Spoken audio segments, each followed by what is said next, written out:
Oke, mari langsung kita bongkar rahasia di balik dunia manufaktur modern. Pernah kepikiran gak sih gimana benda-benda yang kita pakai tiap hari, mulai dari smartphone di tangan Anda sampai mobil yang terparkir garasi, itu bisa diproduksi secara massal. Ini tuh bukan sekedar ngomongin mesin yang nyala mati sendiri ya.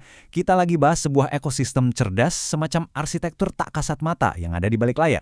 Coba bayangin gini, gimana caranya kita bikin 1 juta suku cadang dan semuanya benar-benar identik tanpa cacat sedikit pun? Mustahil kan kalau cuma ngandelin tangan manusia?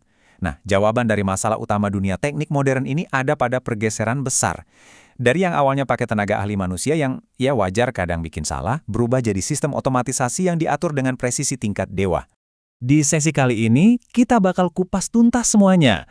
Mulai dari apa sih yang mendorong otomatisasi ini, terus ngelihat skala produksinya, bedanya otomatisasi keras dan lunak, ngintip ke dalam otak mesinnya, sampai gimana mesin-mesin ini bisa ngecek kerjanya sendiri. Kita masuk ke bagian pertama, soal dorongan menuju otomatisasi. Kita lihat gambaran besarnya dulu nih. Kekuatan raksasa apa sih yang sebenarnya maksa kita buat pakai teknologi ini besar-besaran? Intinya sih ada di tuntutan pasar yang gila-gilaan. Pabrik-pabrik tuh dituntut buat memenuhi spesifikasi desain yang makin ketat, ningkatin kualitas tapi produksinya harus cepat, terus harus fleksibel ngikutin tren pasar yang gampang berubah, dan pastinya nyari cara yang paling murah. Nah, tekanan inilah yang bikin barang-barang elektronik atau mobil kita zaman sekarang sangat bisa diandalkan tapi harganya tetap masuk akal. Coba perhatiin perjalanan sejarahnya, lompatannya benar-benar luar biasa loh. Dari yang cuma pakai kincir air di tahun 1500-an buat pengerjaan logam, terus muncul mesin komputasi pertama di tahun 40-an, sampai akhirnya kita masuk ke era komputasi awan atau cloud di tahun 2010. Target utamanya sih dari dulu nggak berubah, gimana caranya ngilangin human error dan nekan biaya pegawai semaksimal mungkin. Lanjut ke bagian kedua tentang skala dan jenis produksi. Di sini kita bakal lihat gimana jumlah barang yang mau dibikin, itu bakal nentuin banget teknologi apa yang harus dipakai. Kelihatan jelas banget kan bedanya? Kalau Anda cuma mau bikin 1-10 barang prototipe, pendekatannya bakal beda jauh sama bikin ribuan badan pesawat terbang. Apalagi kalau angkanya udah nyentuh ratusan ribu unit ke atas, kayak bikin mobil atau kulkas gitu. Di titik ini, otomatisasi yang super spesifik itu udah bukan pilihan lagi, tapi kewajiban mutlak. Jadi, ada dua dunia yang bertolak belakang nih. Di satu sisi, ada bengkel kerja atau job shops. Mesin-mesinnya serbaguna, butuh pekerja yang skillnya tinggi, sangat fleksibel, tapi ya gitu, produksinya lambat. Di sisi lain, ada produksi massal. Mesinnya emang cuma didesain buat satu tugas spesifik aja seumur hidupnya. Pekerjanya nggak perlu skill khusus, produksinya super cepat, tapi sistemnya kaku banget, nggak bisa asal diubah. Masuk ke bagian ketiga. Otomatisasi keras versus lunak. Kita bakalan ngezoom lebih dekat lagi buat ngeliat dua aliran utama yang dipakai di pabrik-pabrik modern sekarang. Kita mulai dari otomatisasi keras. Gampangnya, bayangin aja kayak kereta api di atas rel. Kereta ini bisa jalan kencang banget dan super efisien. Tapi, ya dia cuma bisa lewat jalur yang udah ada relnya, nggak bisa belok sembarangan. Mesin kayak gini punya mekanisme fisik yang udah tetap. Didesain murni cuma buat bikin satu macam barang aja sampai jutaan kali. Nah, yang menarik di sini adalah gimana jalur transfer raksasa ini mindahin blok mesin dari satu stasiun ke stasiun lainnya tanpa henti sama sekali.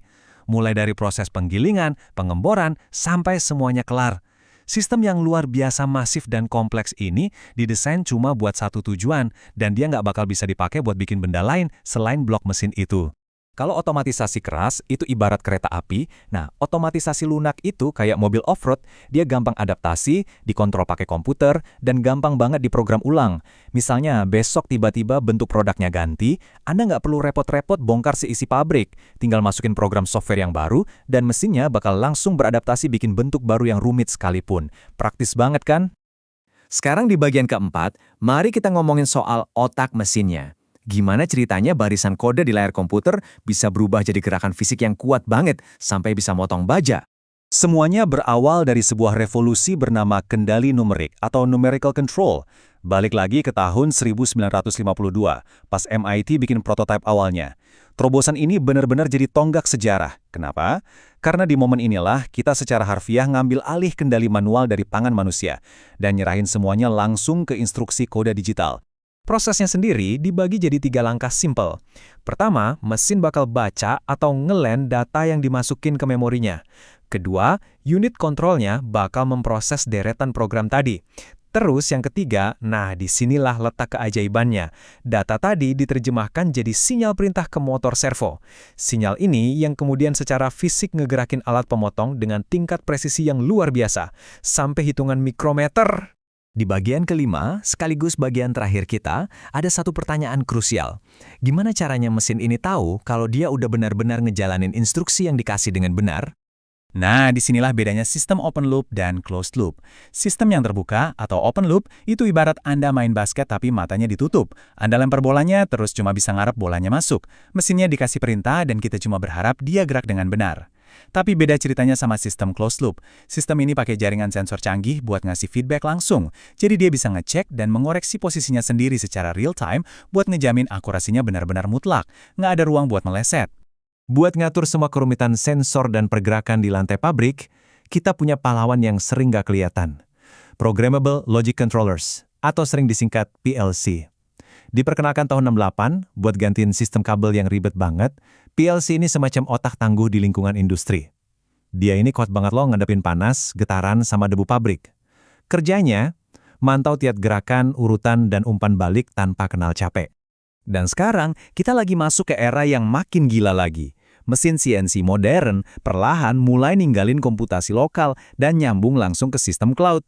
Jadi, mesin ini ngirim data ke server jarak jauh buat ngitung model fisika yang super rumit, terus nerima instruksi potongnya secara real time. Bayangin, mesin-mesin fisik yang berat ini sekarang bisa mikir bareng-bareng lewat internet. Keren kan?